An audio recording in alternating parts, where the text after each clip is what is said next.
오스 기니스가 쓴 소명이라는 책이 있습니다. 그 책의 첫 장에 보면 이런 얘기가 나옵니다. 어떤 사업가가 이런 한 집회 자리에서 간증을 합니다. 저는 하는 일마다 행운이 따라가지고 돈을 엄청나게 벌었습니다. 제가 상상했던 것보다 훨씬 더 많은 돈을 벌었습니다. 또 평생 죽을 때까지 써도 다 못 쓸 만큼 많은 돈을 벌었습니다. 그러면서 하는 말이, 솔직히 내가 돈을 벌려고 했던 이유는 간단합니다.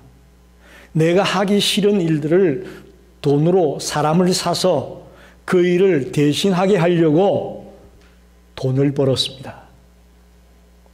그런데 결코 다른 사람이 대신해 줄 수 없는 일이 하나 있었습니다. 그게 뭐냐 하면 내 인생의 목적을 발견하고 그 목적을 내가 성취해 갈 수 있는 일은 다른 사람이 대신해 줄 수가 없었습니다. 그러면서 하는 말이, 만약에 내 대신 누군가가 나의 삶의 목적이 무엇인가를 발견해서 가르쳐주는 사람이 있다면 내가 가진 이 돈의 전부를 줄 수도 있겠습니다. 라고 간증을 했습니다. 소명. 오늘 본문은 이사야의 소명을 다루는 이야기입니다. 영어로 말하면 calling이라고 하는데 하나님의 부름을 받은 겁니다. 오늘 이사야가 하나님의 부름을 받는 장면을 통해서 저와 여러분이 함께 은혜를 나누기 원합니다. 예언자들이 대부분 글을 쓸 때에 자기가 소명받은 부분을 제일 먼저 씁니다. 1장에 대부분이 나 이렇게 부름받았다, 나 이렇게 하나님이 나를 불렀다라는 이야기를 1장에 대부분 씁니다. 예레미야 선지자도 에스겔도 호세아도 1장에 나는 이렇게 부름받았다라고 얘기합니다. 근데 이상하게 이사야는 6장에 와서야 내가 소명을 받은 것을 기록하고 있습니다. 이 말은 굉장히 중요한 이야기입니다. 여러분, 이 성경 66권이 기록된 순서별로 모아져 있습니까? 아니면 주제별로 모아져 있습니까? 먼저 기록된 책이 앞에 있고 나중에 기록된 책이 뒤에 있는 것이 아닙니다. 연대별로 모아져 있는 것이 아니라는 거죠. 주제별로 율법서, 역사서, 시가서, 예언서, 이런 주제별로 모아져 있습니다. 각 책으로 들어가도 마찬가지입니다. 물론 역사서 같은 경우야 시간대별로 기록이 되어 있을지 모르지만 율법서나 시가서나 예언서나 서신서나 이런 내용들은 각 책에 들어가도 시간대별로 기록되지 않았다는 것을 우리가 알아야 됩니다. 무슨 얘기냐 하면 1장에서 5장까지 내용은 이사야가 소명을 받기 전에 쓴 것이고 6장에 와서야 이사야가 소명을 받았다, 그렇게 보는 건 잘못됐다는 겁니다.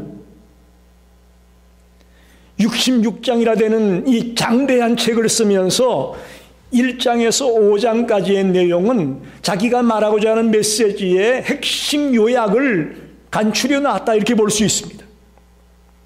그래서 6장에 와서야 겨우 소명을 받은 이사야가 아니고 이미 소명을 받았지만 서론 부분에서는 자기가 전하려는 메시지의 핵심 부분인 하나님의 심판과 회복에 대한 내용을 먼저 간추려 놓고, 그리고 6장에서 자기가 부르심 받았던 장면을 기록하고 있다, 이렇게 볼 수 있는 거죠. 오늘 저는 이사야 선지자의 모습을 통해서 하나님이 나를 어떻게 부르셨을까 하는 것들을 여러분이 깊이 생각하는 시간이 되기를 원합니다.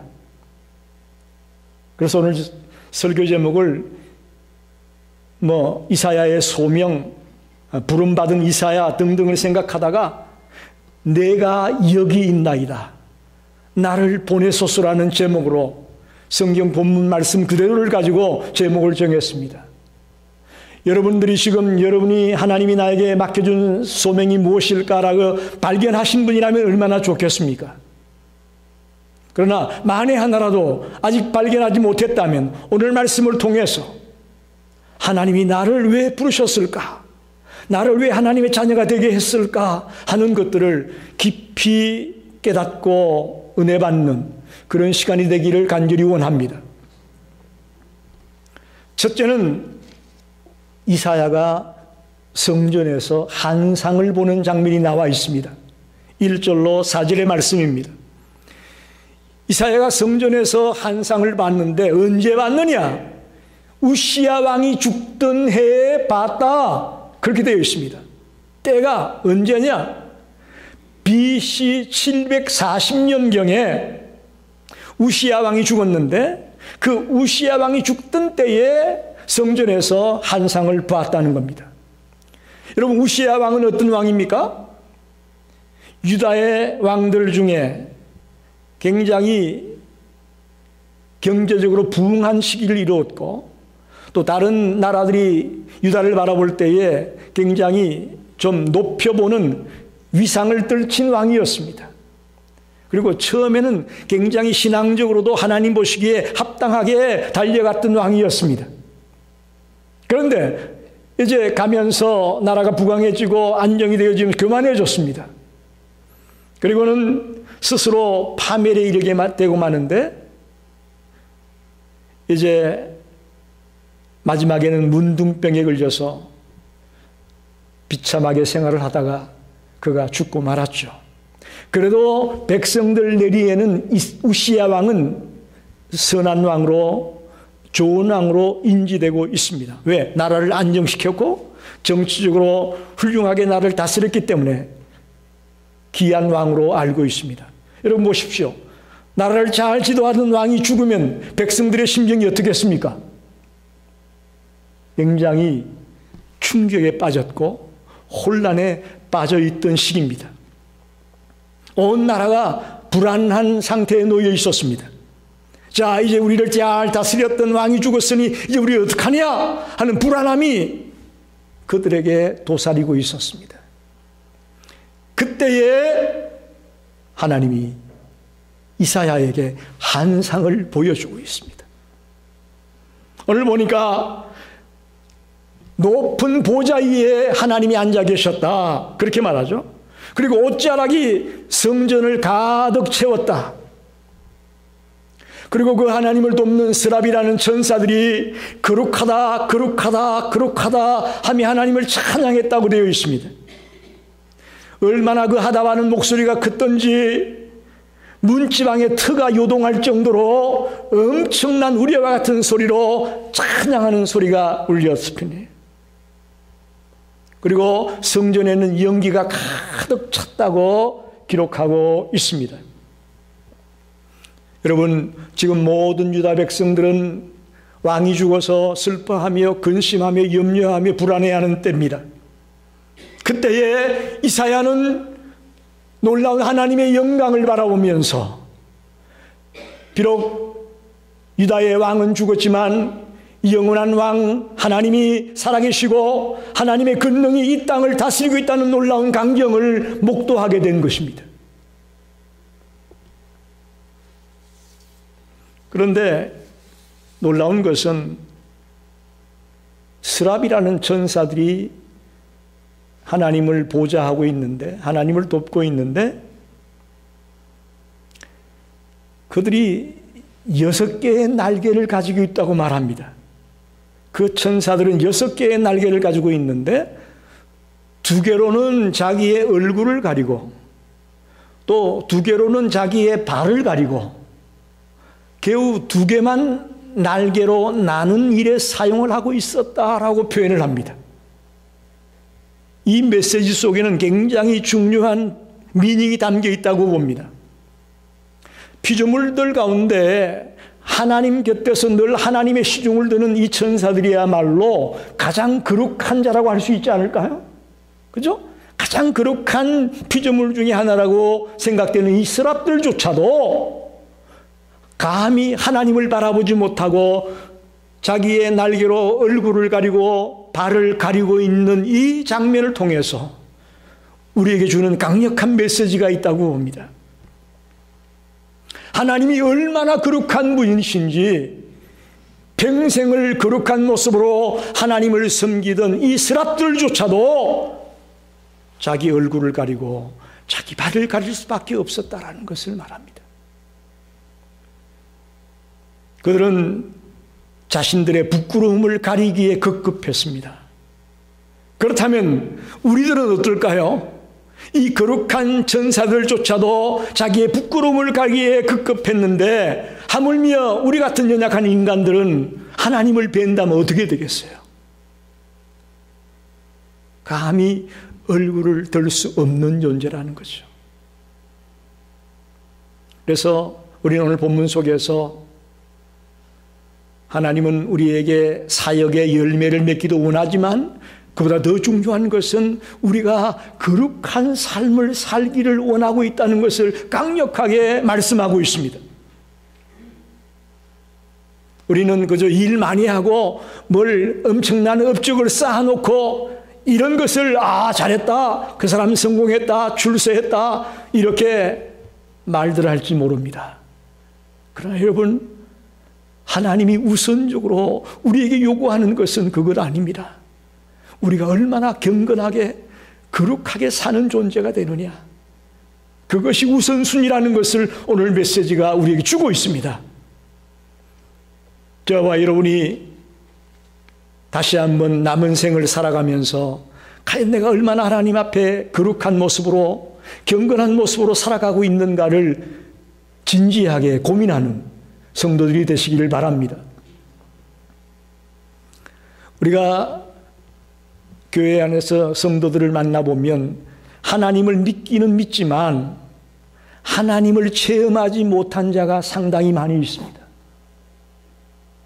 좀 말이 이상하게 들리나요? 하나님을 믿고는 있는데 하나님을 만난 체험이 없는 자들이 교회 안에 많이 있다는 사실을 발견합니다.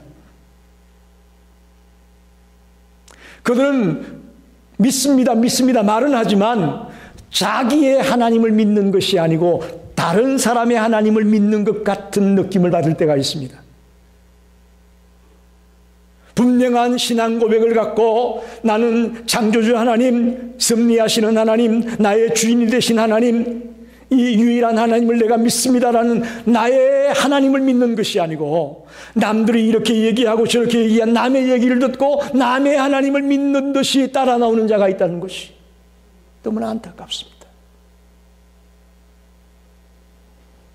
같이 신앙생활을 해도 주님을 만나는 체험을 갖고 신앙생활하는 자와 주님을 만나지 못한 상태로 신앙생활하는 자의 차이는 하늘과 땅 차이가 있다는 것을 여러분 아셔야 됩니다.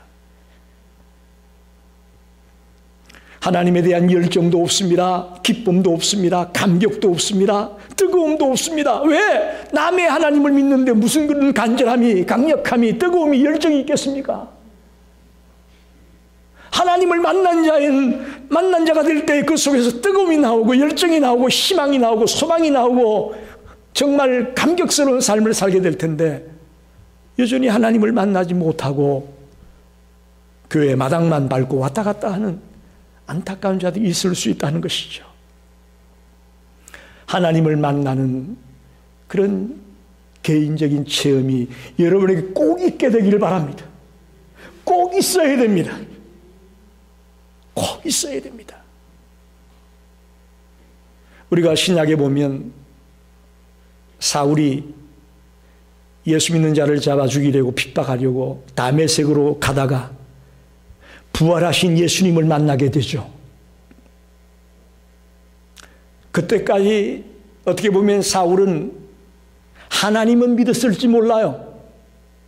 그러나 예수를 믿지 못했습니다. 하나님은 믿었지만 예수를 믿지 못했어요. 그래서 예수가 그리스도임을 증거하는 예수쟁이들을 잡아 죽이려고 혈안이 되어 있던 인물이 사울이었습니다. 그런 그 사울이 부활하신 예수를 만납니다. 부활하신 예수님을 만나는 체험을 합니다. 그 순간 그는 사울에서 바울로 바뀌어집니다. 자기의 남은 생을 온전히 주님을 위해 드리겠다는 결단을 하며 목숨도 아깝지 아니하게 주를 위해 모든 전폭을 쏟아내는 그런 삶을 사는 자로 바뀌어졌습니다. 이게 하나님을 만난 자와 만나지 않은 자의 차이입니다. 우리 시카고 열린교회 모든 성도들이 주님을 개인적으로 꼭 만나시는 성도들이 되시기를 간절히 축원합니다. 이사야도 마찬가지예요. 이사야도 정말 성전에서 하나님의 형상을 바라보며 그 한상 속에서 주님을 만났기 때문에 그의 삶이 달라진 겁니다. 그래서 이사야가 된 겁니다. 두 번째로 내 죄와 악이 사해졌다라고 5절에서 7절에 말씀하고 있습니다. 이제 이 하나님의 거룩한 모습을 바라보면서 이사야가 어쩔 줄을 몰라 할 때에 이사야의 입에서 튀어나온 첫 번째 말이 뭡니까? 하루다 나여 망하게 되었도다. 나는 입술이 부정한 사람이요 나는 입술이 부정한 백성 중에 거하면서 만군의 여호와이신 왕을 배웠도다. 이제 나같이 추한 자가 하나님을 배웠으니 나 죽었어, 그 얘기예요. 나 끝났어, 나 망했어, 그런 얘기예요. 죄인인 우리들이 주님을 만나게 되면 당연히 따라 나오는 결과입니다. 나는 죄인이구나, 나는 이제 끝난 인생이구나 라는 것들을 주님을 만날 때 발견할 수밖에 없습니다. 하나님이 이사야야 너 죄인이야, 너 죄 많이 지어서 그런 얘기 했습니까? 그런 얘기 안 했어요. 한 말씀도 안 했어요. 그럼에도 불구하고 이사야의 입에서 자동으로 튀어나오는 얘기예요. 하루다 나여 망하게 되었도다. 하나님 앞에 선 인간들은 이런 탄식이 나올 수밖에 없습니다. 이게 정상이에요.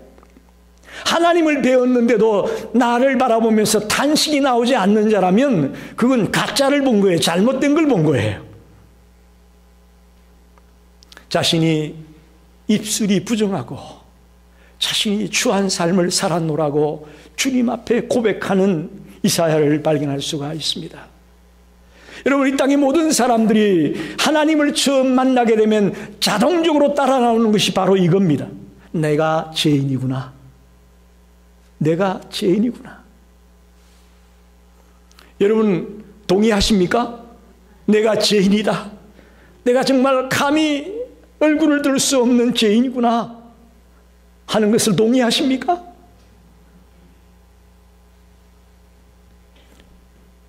오래전 전도사 시절이죠. 제 친구가 전화를 했어요.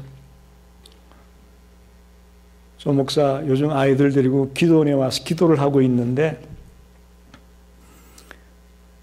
산에 가서 이렇게 나무 밑에 하나씩 앉혀놓고 같이 기도를 했다는 거예요. 그래서 제일 먼저 회개 기도를 하자. 회개 기도를 하자.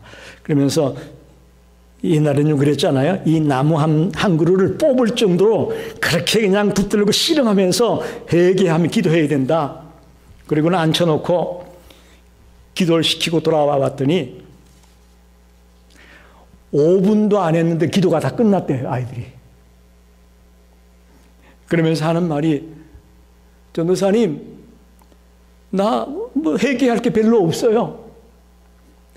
회개할 게 별로 없대. 여러분, 지금 이런 시대입니다. 사람들이 내가 무슨 죄를 지었고 어떤 잘못이 있는가를 모르는 시대예요. 아니에요. 이사야처럼 오늘 주님의 모습을 바라보며 나는 망했다. 나는 끝난 인생이구나. 나는 추하고 더러운 죄인이구나 라는 죄를 발견하는 것이 당연한 모습임을 발견합니다. 더 나아가서 이 죄의 심각성을 깨닫게 되면 그 다음에 따라오는 게 뭐냐?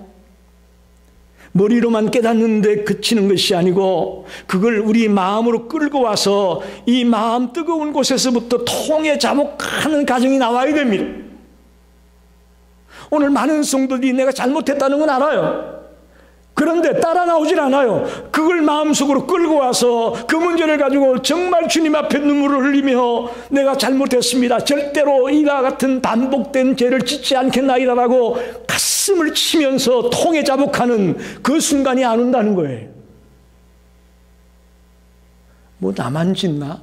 다 짓는 건데 뭐 나만 뭐 유별나게 그렇게 뭐 울면서 뭐 회개할 게 뭐 있어? 아니에요, 여러분. 그게 현대 그리스도인의 가장 큰 문제라고 저는 생각합니다. 머리로는 알아요. 내가 뭘 잘못했다. 내가 말을 잘못했고, 내가 행동을 잘못했고, 내가 남을 비난했고, 뭐 등등 내 머리로는 아는데 그 잘못을 내 가슴으로 가지고 들어와서 정말 가슴을 치면서 내가 이런 어리석은 자를, 이런 미련한 죄를 저질렀나이다. 주님, 이 부족한 녀석을 용서해 주십시오라고 가슴을 치며 통에 자복하는 기도가 따라오지 않는다는 거예요.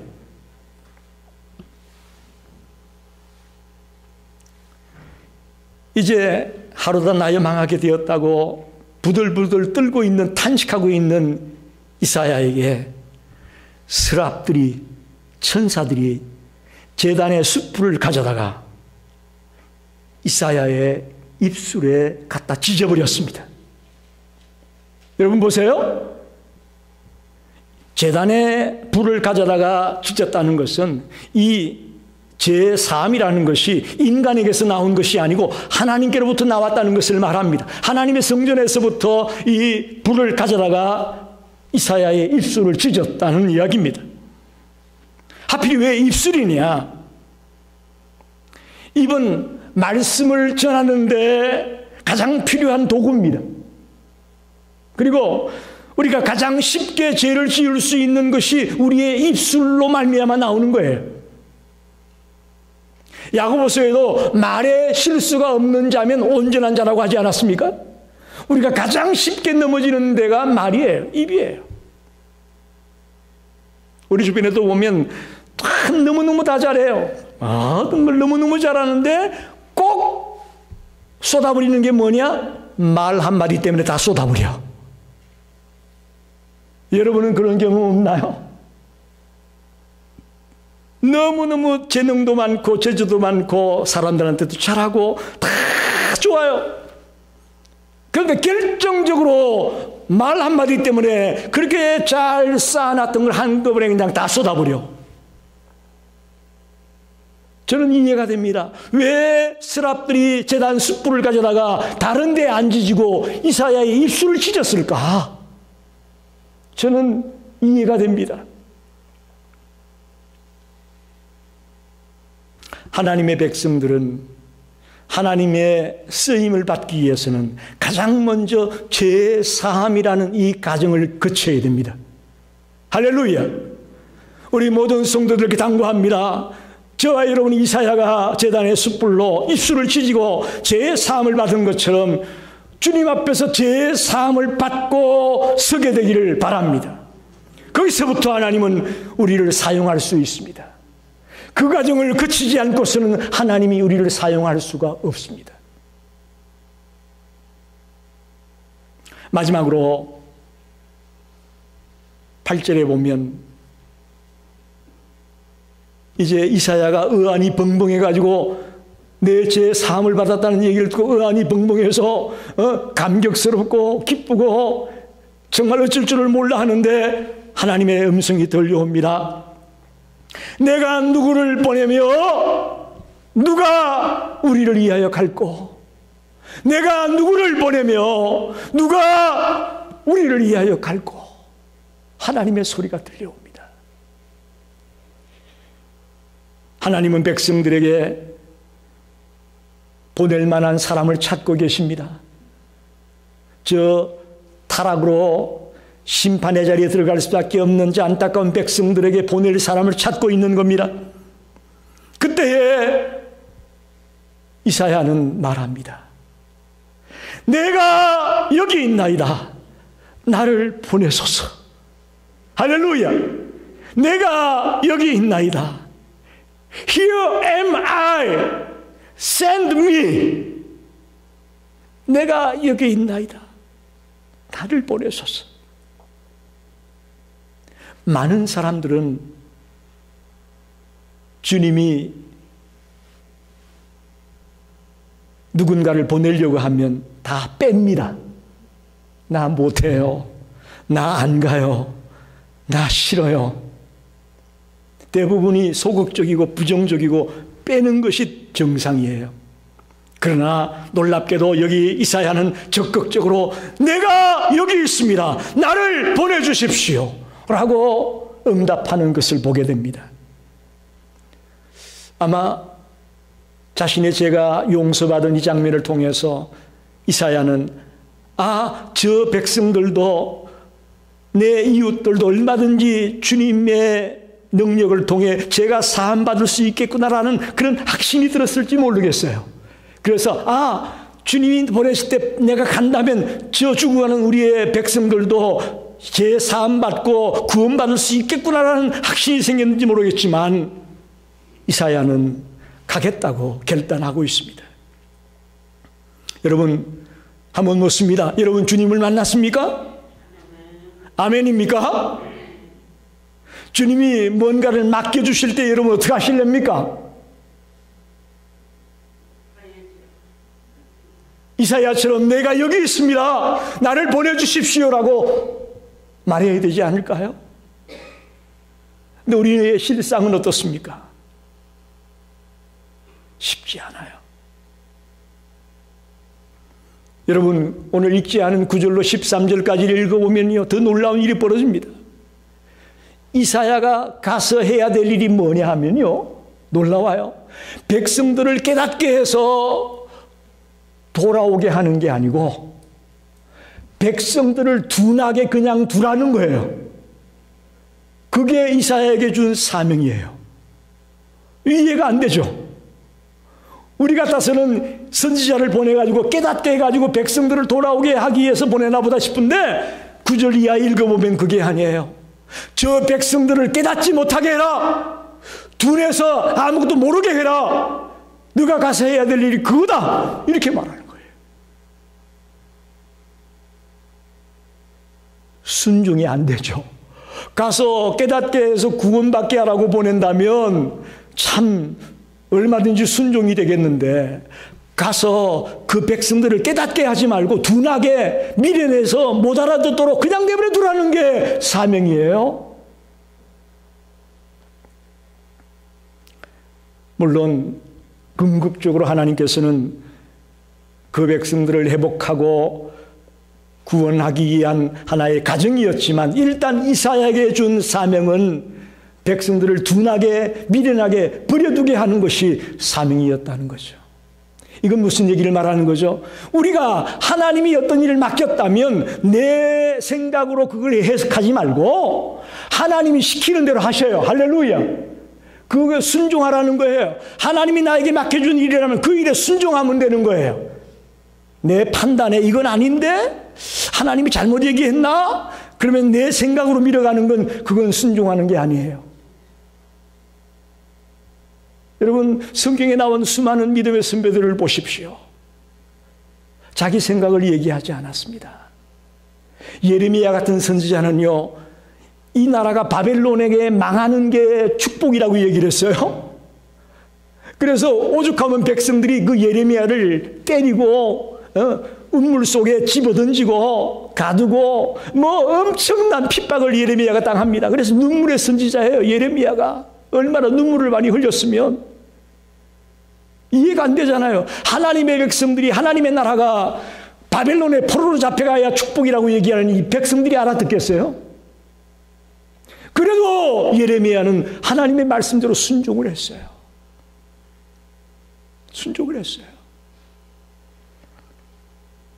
그래서 오늘 여기 이사야가 내가 누구를 보낼까? 누가 우리를 위하여 갈까라고 말씀하실 때에 내가 여기 있나이다. 나를 보내어 달라고 그는 적극적으로 반응하고 있습니다. 말씀을 정리합니다. 사랑하는 성도 여러분, 그리스도 안에 있는 모든 자는 하나님께서 뭔가 맡겨준 일이 있음을 저는 믿습니다. 믿으십니까? 여러분, 이 강대상을 한번 보십시오. 이 강대상이 아무런 이유가 없이 여기 있습니까? 이 강단 후드가 아무런 의미가 없이 여기 있어요? 이 마이크가 아무런 의미가 없이 여기 있나요? 여러분이 들고 있는 이 주보가, 여러분이 이 아무짝에 쓸 때는 종이 한 장에 이게 그냥 아무런 의미 없이 이렇게 여러분 앞에 들려 있나요? 아니잖아요. 여러분이 귀한가요? 이 종이 한 장이 귀한가요? 비교가 안 되잖아요. 아무것도 아닌 미물 하나도 목적이 있을 수 있습니다. 목적이 있을 수 있어요. 하물며 만물의 영장이라고 하는 하나님의 형상대로 지음받은 인간이라고 하는 우리가 아무런 의미가 없이 있다? 그건 완전히 잘못된 이야기입니다. 하나님은 우리 개개인마다 분명한 사명을 갖고 이 땅에 살아가기 위해서 우리를 살려주시는 줄 믿습니다. 그래서 여러분에게 묻습니다. 하나님이 여러분에게 준 사명이 무엇인지 알고 싶습니까? 알고 싶으신가요? 알고 싶지가 않으신가? 이미 알고 계셔서 대답을 안 하시는 줄 알겠습니다. 만약에 진정으로 여러분이 하나님이 나에게 준 사명이 무엇일까를 알고 싶다면 이사야처럼 하나님 앞에 나오십시오. 하나님 앞에 나오십시오. 그리고 하나님 말씀 앞에 겸손히 무릎을 꿇고 그분을 만나십시오. 1대1로 그분을 만나십시오. 그러면 이사야가 그랬던 것처럼 위대한 하나님을 만나 뵐 것을 믿습니다. 그리고 그의 죄가 사함받는 것처럼 우리의 추하고 들어온 죄악들이 사함받는 역사가 일어날 것을 믿습니다. 그럴 때에 우리는 나에게 준 사명이 무엇인가를 발견할 수가 있습니다. 여러분, 마지막으로 한 가지만 말씀드립니다. 하나님이 나를 부르시니, 하나님이 나에게 이 일을 맡겨줬으니 내가 꼭 성공할 거야, 내가 꼭 출세할 거야 라고 생각했다면 여러분 오산이에요. 우리 그런 생각이 너무 강해요. 내 하나님 불렀고 하나님의 자녀니까 뭐든지 나는 성공할 거야, 뭐든지 출세할 거야, 또 오래 살 거야. 여러분, 하나님이 언제 그걸 말씀하셨나요? 하나님 그렇게 말씀한 적 없어요. 근데 오늘 우리들은 그런 생각이 너무 강합니다. 여러분이 하나님이 우리를 불렀다고 해서 꼭 세상적으로 말하는 성공이냐 출세냐의 자리에 들어가는 걸 말하지 않습니다. 그보다는 오히려 거룩을 말하고 있습니다. 스랍들이 하나님 앞에서 수종드는 일을 하면서도 얼굴을 가리고 발을 가리는 것처럼 우리가 정말 하나님 앞에 거룩한 모습으로 서기를 더 원하시고 있다는 것을 아셔야 됩니다. 그래서 세상적으로 말하는 성공과 출세를 위해서 내가 하나님께 부름받아야 되겠다는 생각을 내려놓으시고 하나님이 원하시는 일이라면 그 길이 어떤 길일지라도 내가 끝까지 따라가겠습니다 라고 결단한 저와 여러분이 되기를 간절히 축원합니다. 기도합니다.